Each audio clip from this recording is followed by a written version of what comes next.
Hello, and welcome to Quackalope. And if you're wondering, no, this is me. Leave me alone. Okay, cool. Hello, and welcome to Quackalope. Were you predicting me to interrupt you? Yes. Oh, because I did it late. I got there sooner or later. You went like this. No, eventually I usually do interrupt, and we eventually got there. This is 10 games that will make my top 100, specifically, and we'll figure out the title later, but specifically, these are 10 Kickstarter and GameFound prototypes that I've played that will be in my top 100 next year. Okay. That's not a guarantee, it's a prediction. Things you can just change. Finished your top 100. I did. And got something like a couple 100,000 views across the entire product range? Across the whole thing, yeah. We're filming this the day that your 1 through 10 just went up. Yes, we are. I'm really excited. I'm curious to see what you think is going to boot out 10 games from that list. Yeah, well, that's a massive amount. It is. But I mean, it's 10% of your list is faulty, is what you're telling me. No, 10% of my list is amazing, but there's only 100 numbers in 100. You need better math. You need better math. Better math is the problem. And again, this is not a guarantee. It's a prediction. More plays are a factor. Obviously, if the game doesn't show up for the next year, then whenever it does show up is the conversation we can have it in. Sure. All those things. The idea is, these are prototypes I really, really, really liked. Now, if you're sitting here thinking, on Quackalope's channel, why are we hearing from BoardgameCo's list? Not crazy at all. But if you do want to find out substantially more interesting. If you do want to find out his list, I'm doing a list? You're doing a list too. Oh, okay. Yeah, make sure to go over to BoardgameCo and check out his list. It's a slightly different list because I haven't done a top 100 yet. Caveat there. Yet we did a solid top 10, and Cheer's working on her top 20 to 1. So what I did is how many likes does this video have to get for you to do a top 100? Oh, that's painful. Don't even start with that. 3,000. You sent 3,000. You sent like 50 people telling me to play Game of Thrones Catan. That's not what top 100. Whatever your challenges are, I'm scared of. Here's the thing. I am doing 10 prototypes that will challenge my top 20. So more... They're in the top 100. Yeah. But I think 3 of them have real contention to be in my top 10 of all time by the time they arrive. So what you're saying is 3 of the games in your top 20 are I'm faulty. saying 30% of my top 10 list is severely flawed. Number 1, though, 15%. is your math perfect. is severely flawed. 33 out of 10. 3 out of 20. That's easy math. No, I said 3 3 out of 10? in the 10. 3 of these will be 10 in the top top 20. 10? I think they might be. Whoa. I think they might be. 1 second. Hard stop. 1, 2, 3, 4, 5, 6, 7, 8. That's right. 10 of his will be in his top 10. I only think 1 of these might be in my top 10. Oh, really? Yeah. That's interesting. Might. And I think it's going to be one of the same as yours. Okay. Just for the record. I don't think 1 of these might be in my top 10, and I'm not willing to say it will. Might. Anyways, let's go ahead. Let's start this off. This will be fun. This will be fun. By the way, I want edit rights to your video because I'm going to put timestamps in the thing. I'm putting timestamps in this video, just for the record. You already have edit rights to my video. I know, but they don't know that. Oh, yeah. He has perpetual edit. Any videos on my channel that don't have timestamps, really, it's him slacking. Wow. Number 10. Number 10, I wonder if this is on yours, but this isn't about you. This is about me. My number 10 is a game that it's possibly the most recent from this list. And it is also my least favorite from these 10, but that's not, these are all good the nature of it being at the top. It's the nature of these being at the top. Although it might challenge number 9. We'll see. The time might... whatever. I'm going to take it too long. Resurgence from Stan Kudowski. Yeah? It's really good. Resurgence is a fantastic game. Resurgence is a mid to heavy Euro from Stan Kudowski, in which basically the idea is bag building, worker placement. You're building up, you're developing your bag with these customized workers that will then go onto the map to do what you need to do. There's forms of not really area control in the typical sense, but there are forms of competing over different tracks. Ultimately, trying to accomplish missions. You're trying to accomplish missions that are all thematic about survival. It takes place in a very post-apocalyptic survival theme, and you're trying to just do the best you can with everything you have. The game works incredibly well because of just how intricate the systems are. Stan, in general, he has done phenomenal games. This one, to me, feels very akin to Rurik. Very different, but it has the same feeling of all the energy, all the mental energy is there during the planning phase. And then once you do it, you kind of just execute on the rest. For me, it's sort of elements of This War of Mine, which is a post-apocalyptic setting where you're building out your own little settlement and going out to gather resources. It's not brutal and crushing like that. Which is why I like this one. Paired with something like Orleans, which is going to be a bag-building hybrid. I hear that. And really, it's the first game that I've came across in that genre that is challenging what Orleans does in terms of the feeling of drawing up from a bag, having some limited actions that your workers can take, and kind of merging those two Euro systems. I need to play Orleans again. I'm not going to tell you where it is, This is on my list. It is. Ooh, I wasn't this sure. This is there. This is there. It Sure. has to be. It's really, really solid. It's really good. And it's one of those ones that, I mean, this is one of those weird balances of having access to games versus not, which is I was not pulled in visually by the game. And then I played it, and I was like, this game's amazing. And I played it because I know Stan as a designer, and I know I love his games, so I was like, I have to try it no matter the fact that I'm not pulled in visually. But the reason that's relevant is, for those of you who are sitting there saying, well, that didn't really compel me, I understand. Yep. For me, it's only the fact that he is the designer of the game that I jumped into it. In other words, I'm saying you can still late pledge it if you have second thoughts. It was sort of the opposite for me. Thematically, it's right there for me, but mechanics, I just didn't know. You wanted there to be more monsters, and I'm like, this is a Euro game. And Stan's like, excuse me, we got more monsters coming your way. Yeah, more roaming monsters. I have one condition I'm putting on it, and we'll discuss that over in the other video, because it's, it's there. My number 9. It's there. My number 9. And we're not going back and forth in the typical sense. We'll have discussions, but his list, again, over to BoardgameCo. They get the process. Head over there. Also, there's a link to his Patreon down below in case you're interested in that. Don't do that. Number 9. There's also a link if you go to BoardgameCo's one as well. No, now you just copied me. Now you just copied me. Well, so if the rest of the list, you're going to copy me too. Number 9. I don't think number 9 makes your list. I know I liked it more than you. I know you liked it. I have some that 100% are on your list. Yeah. Well, so there's room. Number 9 is Fall of the Mountain King. Fall of the Mountain King by Burnt Island Games. Is it? No. Yeah, it is. It is. Whoa. Yeah, it is. Because I knew I liked it more than you, so I thought that one of the ones that squeezed out. Oh, nice. It is right on the edge. Is that the one you just added? But it now? is there. Yes. Oh, we discussed the rules and we had some last minute revisions. Wow, nice. I had something that qualified as an expansion that took a step to the side, which means number 11 came in. Ooh, Fall of the Mountain, which makes sense because it's my number 9, so I do like it more than you. Fall of the Mountain King from Burnt Island Games is fantastic. It's area control combined with this troll building thing where you're getting these trolls for their abilities, and there's area control there as well.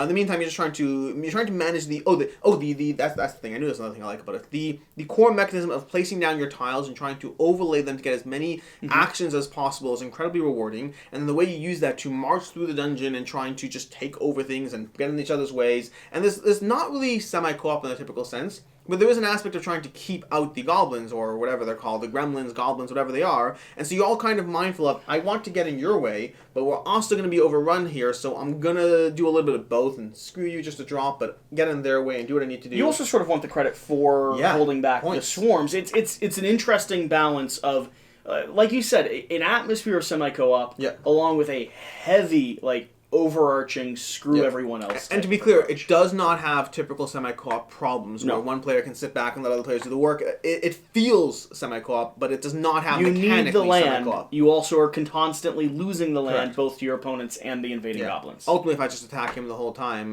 we're just going to get overrun, but that doesn't make a difference. You're still incentivized to do the best thing for yourself. Yep.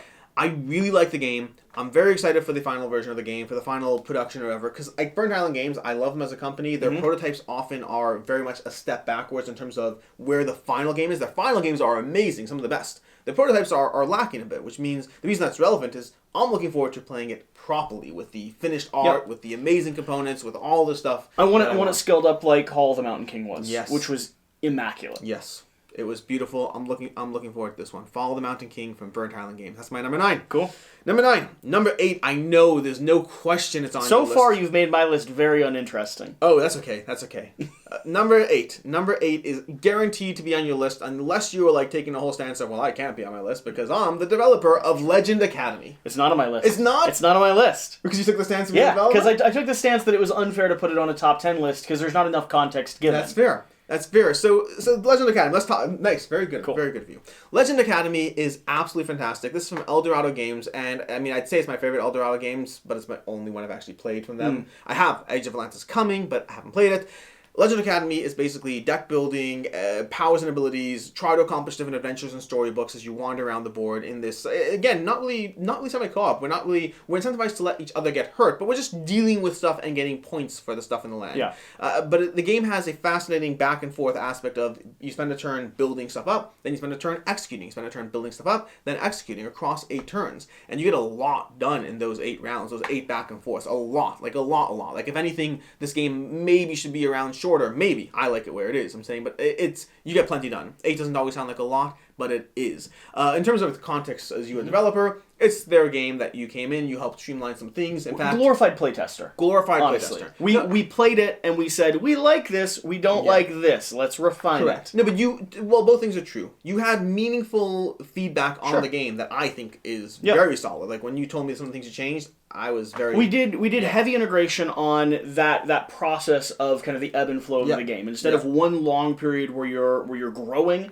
and then executing, we instead started staggering that, right? Yes. So the feeling of the game is supposed to be this kind of across 8 rounds. You train yourself, you go up your skill chart, because every single character has their own unique set of... card crafting. Beautiful cards as well. Deck building, card crafting, powers, their own unique sets of cards that they're crafting into, they're upgrading, they're leveling up, they go directly into your hand, you're able to play with them immediately afterwards, and so you not only train, but then immediately utilize that, and then approach the next challenge with some of the cards you've already leveled up, and a lot of the cards that you've started training during that last round. It's so good.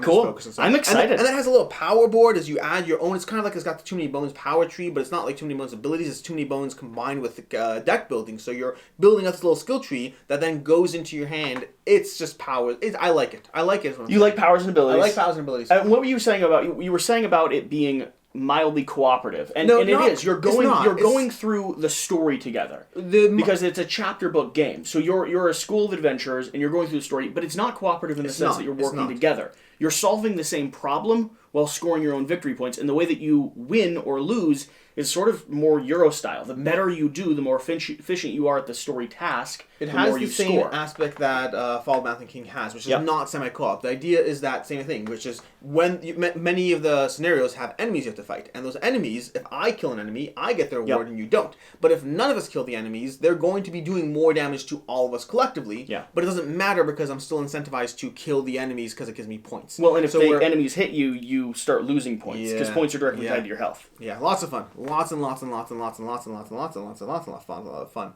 Number 7. I'm just so curious what made your list. I'm so curious. Number 7 is Masters of the Universe from Come On. No. Not nice. Masters of the Universe. Oh, absolutely. I love this one. We had so much fun with it, too. It's so good. And here's the one I was about to say the caveat as to why it wouldn't make the top 100, but I don't see that happening because the caveat was that maybe it doesn't get played, it's a little hard to table. It could be. But the flip side is Rise of Moloch, which is the other Come On game that I think it's directly based on. It has enough general overlap that I have to imagine that they had a degree of, well, this is based on that, but enough differences it's worth owning both. But Rise of Moloch is absolutely in my top 100. Fairly high up, too. It's an amazing game.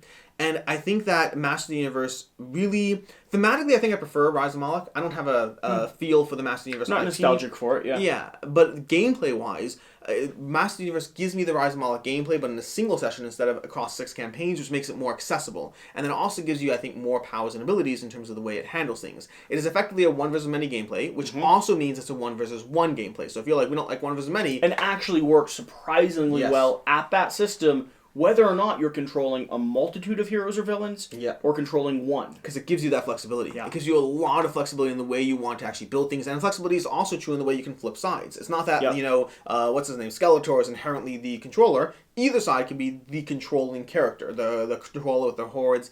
Tons of miniatures, tons of gameplay, tons of stuff. Master of the Universe is very, very, very, very, very fun. It's good. It's good. Heartfeltly agree. It's good. If I had a top 100, that maybe... I don't know why it isn't on my list. 3,000 likes. 3,000 but I also likes. Don't know what I would take off my list to put it on. That's the nature of these lists. There's only limited numbers in every list. Although I try to break that rule sometimes. And so do you with your zeros. Hey. Yeah. Get out of here with my zeros. Number 6. And this one, if it's not on your list... I'm stepping up and walking out of this room. Video's over. It's not on the list. Over. I will not continue this. All right. Absolutely not. I mean, I think should I say it with you? Go ahead. Well, no, because you're going to say my number 1. You're going to say my number 1. I might. No, you're going to play it safe. No. I would go safe. What's the number 2 that is the most common overlap we have? You know what my number 1 is. There's no way you don't. We've talked about it. What's the number 2? You're just going to have to say. I've got 3 in my mind, and all of them are probably going to pepper one or my... They're definitely going to hurt my list. Beast. I could have said that. Yes. I could have said that. Beast. Beast is amazing. I'm really sad I didn't now, which means I'm 100% right about what the other one that was on the tip of my tongue is. The other one's number 1. Yeah, okay. Yeah. Fair enough. I don't want to ruin my number 1. Fair 1. enough. No, that's fine.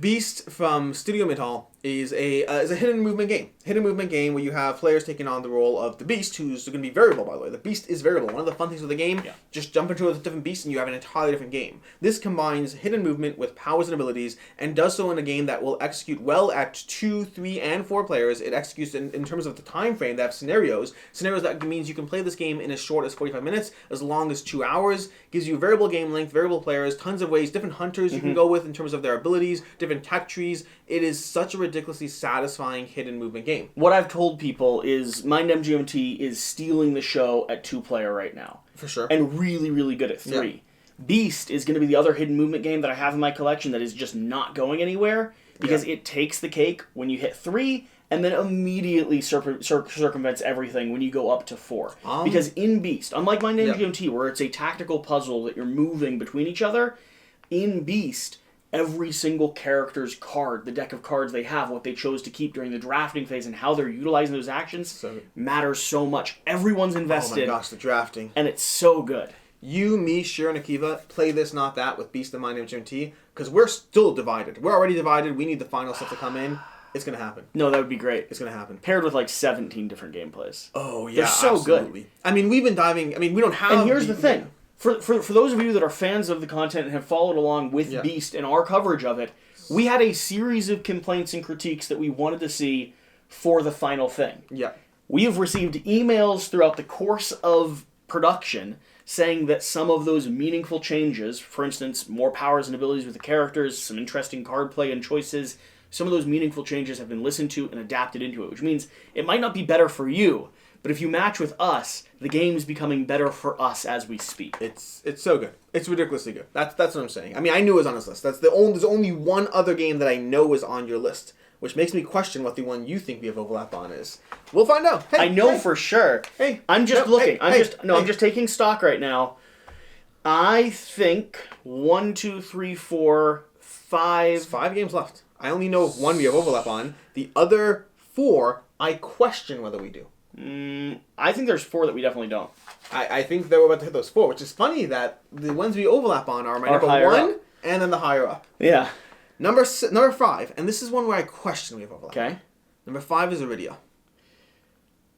You forgot about it. No, it's there. It's on your list? It's there. What is happening? This might not even be a video. This might just go on your channel with a caveat at the front saying my list was destroyed. No. I did not think a storytelling game was going to make it onto your potential. I know you like some campaign games. I know you're compelled by them, but I wrote you off on that one. And Arydia is one of those ones that I do have the caveats of. It's possible I don't table it enough. My biggest concern with it was the fact that it is a campaign, and the setup and teardown might prove to be problematic enough for me that I don't table enough. It is possible that will happen. But if you take that away for a second, it is one of the best games I've ever played. Sure. Now, in terms of the pure innovation, the way it gave me the feeling of what a video game does in a tabletop thing, and for all those who are like, well, why don't you just play a video game? If you feel that way, you might prefer to. I don't feel that way. Yeah. I like tabletop experiences, and for me, if a tabletop experience can mimic a video game, I'm happy. I want that. If you feel like, oh, well, I'll just play a video game, play a video game. That's for you. It's the only thing that gives me any hope of you loving RPGs one day. Oh, it's never going to happen. But we'll try. I'll try. Because it's a controlled RPG world. I like the control. It is a remarkably good RPG on the table in front of you. It did make me read things in funny voices, so maybe. Yeah, I mean, it got you one step closer.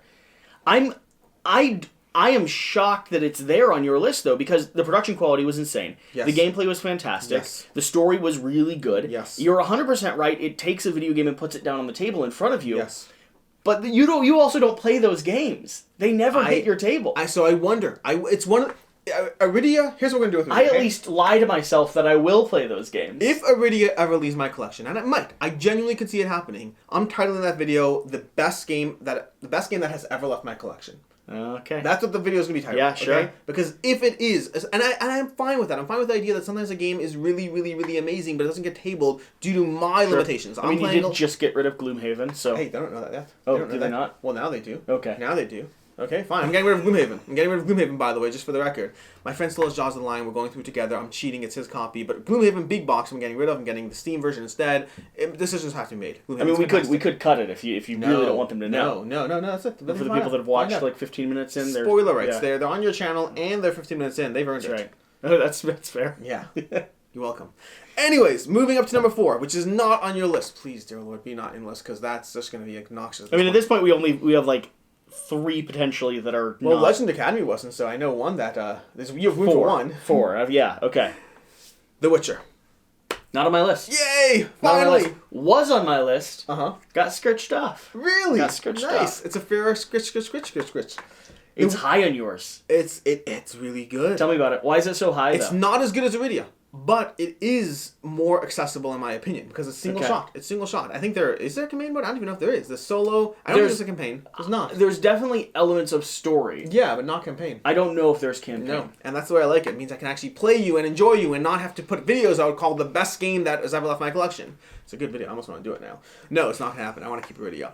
In any case, but going back to The Witcher, The Witcher is fantastic. And it's one of those games that, like Beast, the main complaints we had, although unlike Beast, in Beast they actually changed things.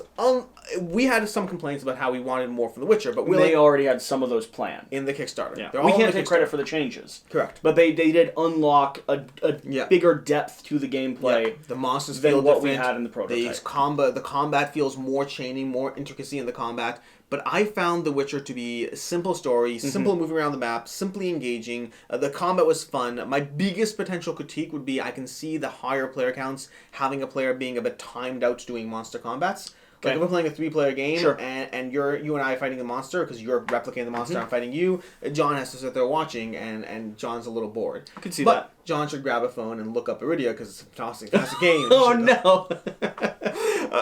The Witcher is really, really well done. I think that the Kickstarter probably offered more content than any person really needs.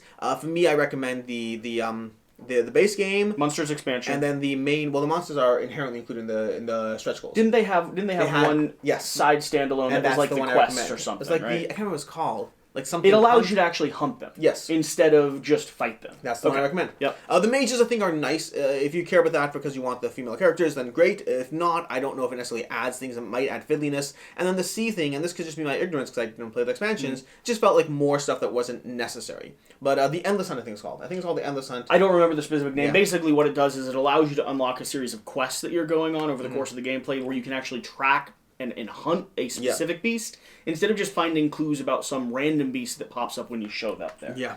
Really, really liked it. I really, really enjoyed The Witcher, and I'm very much looking forward to that one showing up. But I think it deserves to be on the list. Number 4. You just didn't make it? Yeah. No. I mean, you scratched it off. It definitely deserves to be there. My number 3, if this one is on your list, I'm standing up and walking out of the room. If it's on my list? Yes. Did I not like this one? You did not like this one. No. Okay. You know what it is? Mm-mm. No? I have no idea. It's one of the first games we played together. Not the first. One of the first games we played together. You were, like, okay with it. Dead Reckoning's the first. I know. You're already talking a year and a half ago. Well, basically. But gently okay with it. No, it's in 2020. The Kickstarter was in 2021. And we played it super early? Yes. What? Primal. Ooh. He's like, it's not on my list. Is that this year? The beginning of 2021. That was the beginning of this year? A year ago is when we were covering Primal? Yes. What has happened in this last year? Things have happened. What an insane year. Yeah, like 9 other fantastic games have happened this past year. I hear you. Primal is the earliest one on this list, narrowly making the 2021 Here's the thing. I have started playing Marvel Champions multiple times a week. We have to play Primal again. Multiple times a week. Yeah. And yet, I don't think I like Primal anymore. We have to try Primal again. I don't know. It's basically Marvel Champions with a monster hunting element, and you like monster hunting. I like Marvel Champions a lot. Marvel Champions is delightful. I don't know. That was the comparison that you always pointed towards to it, and I still remember the gameplay. I remember the sequencing. I'm open to trying it. Probably not the prototype. Let's wait for the final probably copy. Till when the final copy comes in. I want to like it. I just haven't. Well, let's wait till the final copy comes in. Okay. See how it goes. Talk about why it's on your number. Primal it's number 3. Yes, it's going to be my top. It's going to. I know it will. I can't see how it wouldn't unless they screw something up big time. The only way I can see it not being in my top 100 in 2022 is if it hasn't shown up in 2022. At 3, are we bridging top 50? What does that even mean? Are we you're saying top 100? When are we getting closer and closer? I think the past the top 6 on this list. Yeah. Beast, Arydia, The Witcher, Primal, and the next 2 are top 50. You're gut checking 50. Are top 50, yeah. Okay. Yeah, Master of the Universe, Legend Academy, Fall of Mountain King, Resurgence, I don't think they break top 50. I could be wrong. Okay. Time will tell. We'll play them. We'll see that stuff. I mean, these are guesses. These aren't guarantees. It's fascinating to me though. Yeah. I love the concept of shoving things around. It happens every year. So I did a video with Tom Vasco Dice Tower, a statistics video, and basically on his list, which I think I tend to have a similar pattern of new versus old in his, he basically 20% of his games move out of the top 100 every year. It's just nature. You have things that are coming in, and this 100 only has 100 numbers. Yeah. If you find something new and favorite and shiny, something else has to go away. You were talking about Primal. Although, to be fair, he did then decide to do a top 200 this year to make up for it. Oh, no. Anyways, he just caught up for 5 years. That's all he did. So, basically, Primal. Primal is monster hunting. You have a singular boss in the center. You have a board where you can turn around. That's all you can do. There's no real tactical maneuvering, although I know you don't feel the same way, I personally feel you get a ton done in that turning around element of the game. Yep. But past that, what I love about it is the same thing I love about Marvel Champions. You have a hand of cards, and you have to pick and choose which cards will pay for the others. Cards all have a stamina cost, a little boost in it. You have to choose how you're going to pay for the cards you need as you try to manage the monster's struggle. Not snuggle, you beast. The monster's struggle. That's an old callback. It is an old callback. Dealing damage to the monster, and then managing your own defense. These different cards playing together to try to manage those different aspects of the beast. Meanwhile, there's different reaction cards the beast has in terms of what will trigger the monster. So you're trying to play this game of, I know I want to deal 5 strike damage to your back right now, but right now if I hit you in the back, that's going to trigger a reaction. So do I risk that? Do I try to play it a little safe? You're trying to play this whole game of being in charge of everything and managing multiple different elements as you go through it. I think it plays incredibly well too. I think it plays incredibly well solo. I don't think I'm in a rush to play a 3-player, but I haven't actually done so that's a guess. Really, really enjoy this. If you like Marvel Champions and your name is not Jesse Samuel Anderson, you will probably like this game.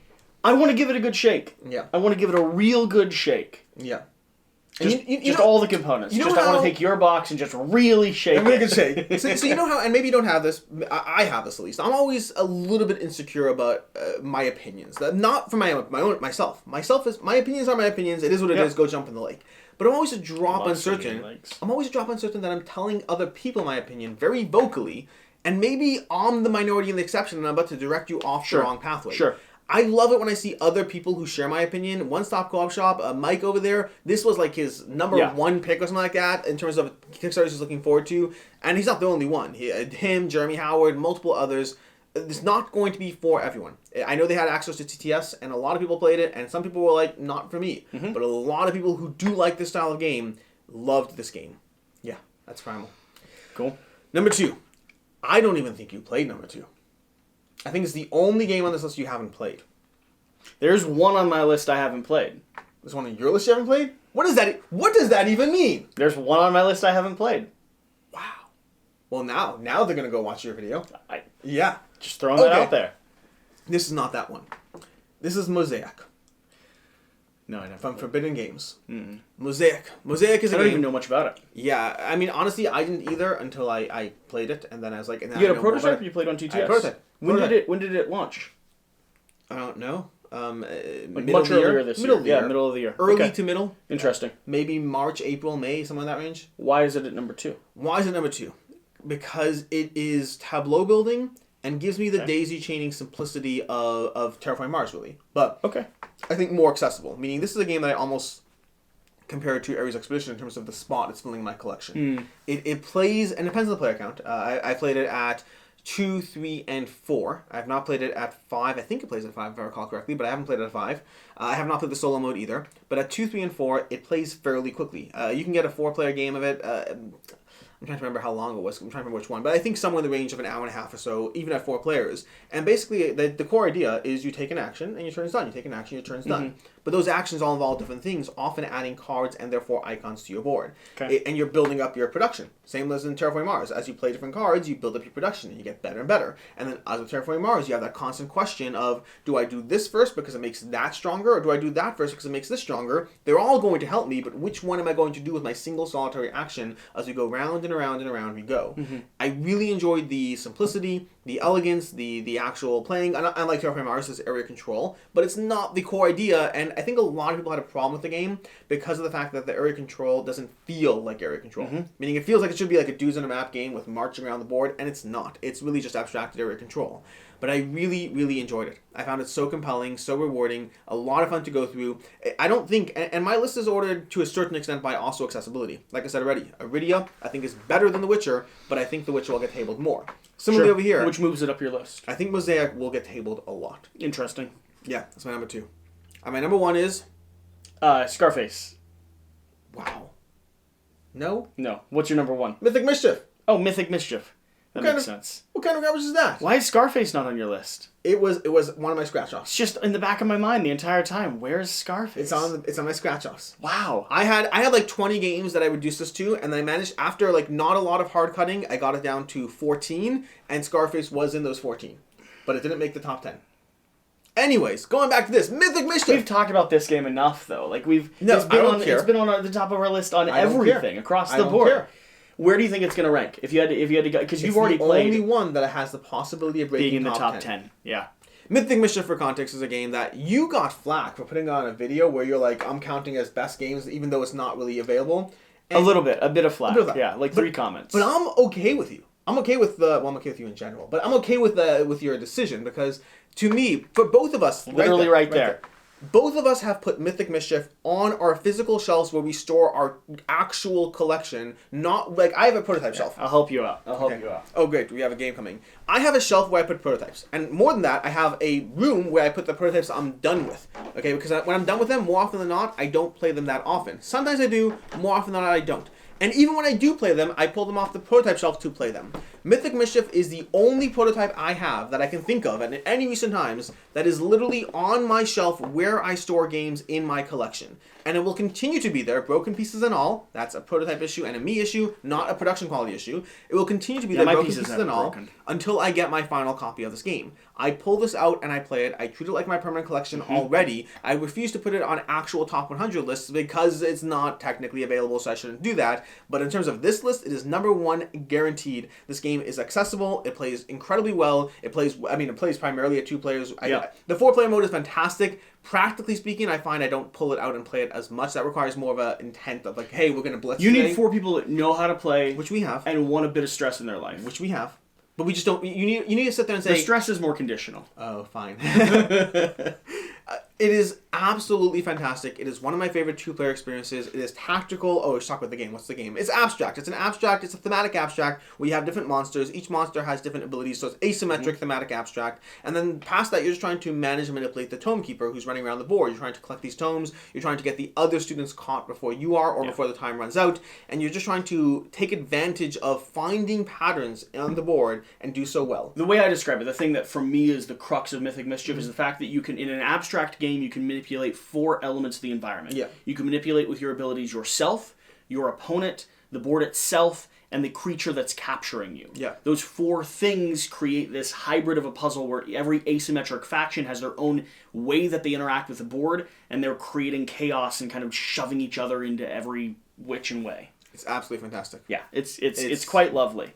Yeah, well, that's my top 10 prototypes that are likely going to be in my top 100 in 2022, assuming they all show up and deliver on time, and assuming none of them let me down. Which means you could ask me questions like, "Hey, Alex, I thought you said that game X is going to be in your top 100," and I'll be like, "It's a fair question." I thought it would. Say, I don't talk about that game anymore. I don't talk about that game. Yeah. It's horrible. It's the worst, but it's not Mythic Michef. I'll tell you that much.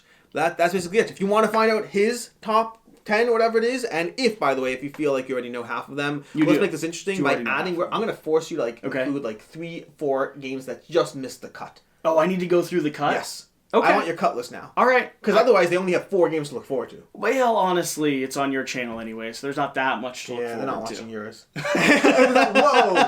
Whoa. Yeah, they would have seen yours first anyway. Anyways, that's true. For those people, whatever. Have a good one. Thanks so much.